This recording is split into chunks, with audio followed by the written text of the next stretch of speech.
Imagine this: you've just won it all, your kingdom, your power, your future, but then, out of nowhere, everything unravels. This week, Yellowstone did just that, making a jaw-dropping return after 2 years of chaos. Forget what you thought you knew, this episode isn't just good, it's one of the most shocking and satisfying of the entire series. Stick around, because what happens next will leave you speechless. Despite the fact that the general episode 11 was astounding, can we just be real for a moment? The stunning passing of Sarah Atwood at the end made the episode the most elite. What's more, presently the time has come to uncover who killed her and why they did this. Along these lines, right away, how about we make a plunge? On the whole, here's a concise recap of what Sarah's identity was and why we care about her demise as the Yellowstone people group. Sarah was depicted by Ware Olivier and presented in Yellowstone as a savage, computing stalwart working for market values. Also, she genuinely was those things. Her central goal was to destroy the Dutton family's hold over the Yellowstone farm, utilizing whatever strategies important to accomplish her objectives, which in the long run drove her to be in a heartfelt issue with Jaime and fundamentally kill John Dutton. Indeed, she went that far for a task. Truly, folks, what has market values been paying for these individuals? What may be making them embrace the mission so hard and go this far? I really can't figure out it.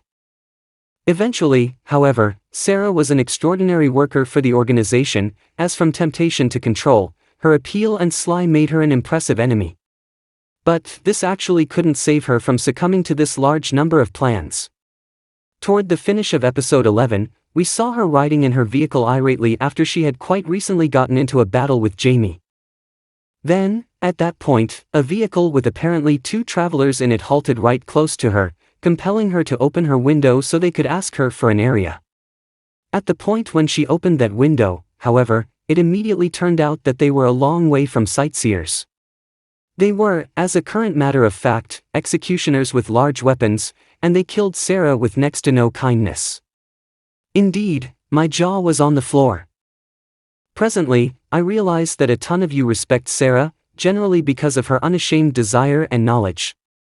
All things considered, Sarah wouldn't hesitate to play filthy, and she knew precisely how to control circumstances for her potential benefit. Her speedy mind, key reasoning, and certainty made her a charming person, without a doubt, and I realize that a ton of you will miss her a ton. Be that as it may, can we just be real? For the majority of you, Sarah's opposing job makes her extremely simple to hate. As a delegate of market values, she straightforwardly undermined the Yellowstone farm, which is an extremely valuable land for us all. Besides, her manipulative relationship with Jaime felt devious to a ton of you, as it was clear she saw him as a pawn as opposed to an accomplice. In this way, I wouldn't be shocked to see a large number of you essentially praising her demise. Tell me which class you fall into. Would you say you are Group Sarah or not? Will you be grieving her or not? Can hardly stand by to hear your considerations about it. Regardless of whether you like her, however, you can't keep the significance from getting her as a person. She essentially changed the Duttons' lives and the destiny of Yellowstone Farm without any assistance. That is to say, before her appearance, Jaime was battling to track down his spot on the planet, continually eclipsed by John and Beth. Sarah came into his life at the ideal second, the second he really wanted somebody like her the most, and perceived Jaime's weakness. Obviously, she utilized his weakness for her potential benefit, yet at the same time, we can't reject that she provided Jaime with a feeling of strengthening, empowering him to embrace his desire and challenge his loved ones. Under her impact, Jaime did whatever it may take to line up with market values, betraying the Duttons in a bid to declare his freedom.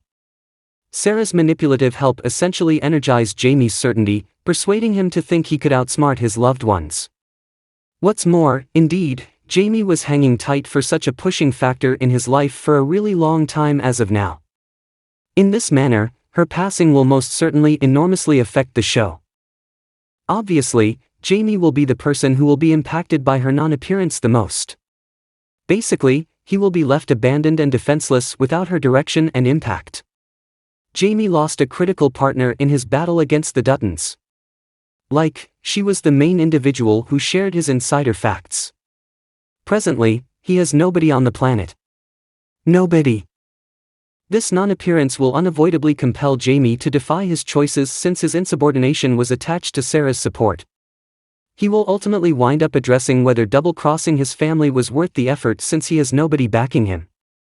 I don't know whether you'd concur with me, however by and by, I generally considered Jaime the feeble one, who in every case needs somebody close to him to stand up. What's more, presently, he lost that somebody. That is the reason he has no other opportunity except for to look for kindness from the Duttons.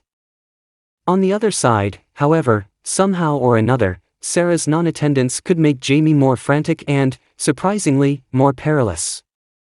With nothing left to lose, he could twofold down on his endeavors to overcome the Duttons, utilizing considerably more dangerous strategies, particularly on the off chance that his requests for kindness get dismissed by his kin. He would most likely go significantly more insane and become through and through adversaries with them. How about Jaime get by without Sarah? Tell me your contemplations in the remarks beneath.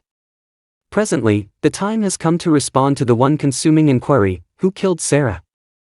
Once more, well, due to everything I recently referenced, Jaime is a probable suspect who started Sarah's killing, understanding that she had gone excessively far, that he actually had the opportunity and potential chance to deny all that and line up with the Duttons. Jaime needs to get rid of Sarah. That is to say, he hit her, and it was an exceptionally irate hit. Thus, expect to figure out that he arranged her killing even prior to testing her in the home. Is it evil? Indeed. Is Jaime equipped for doing this? Obviously, he is. Another likely suspect is none other than the company that orchestrated the killing of John Dutton. Yes, the very company that Sarah hired to kill John now came back and killed Sarah. Why, you may ask? Well, because they realized that they basically butchered John's killing, and now Sarah might snitch on them. Thus, they had to get rid of Sarah so that the investigators couldn't trace the murder back to them through her.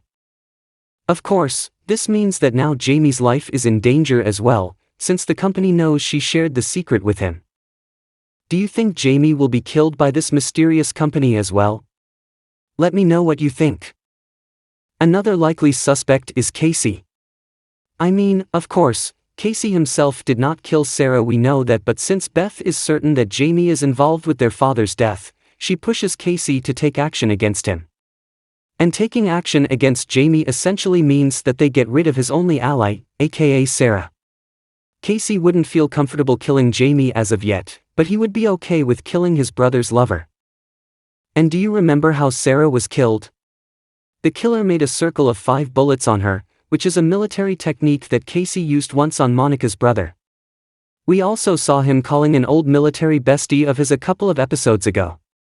So, do not be shocked to find out that he hired his old military friend to get rid of Sarah and scare Jaime off. So, which suspect do you think is the real killer? Drop your theories in the comments below, I can't wait to see what you all think.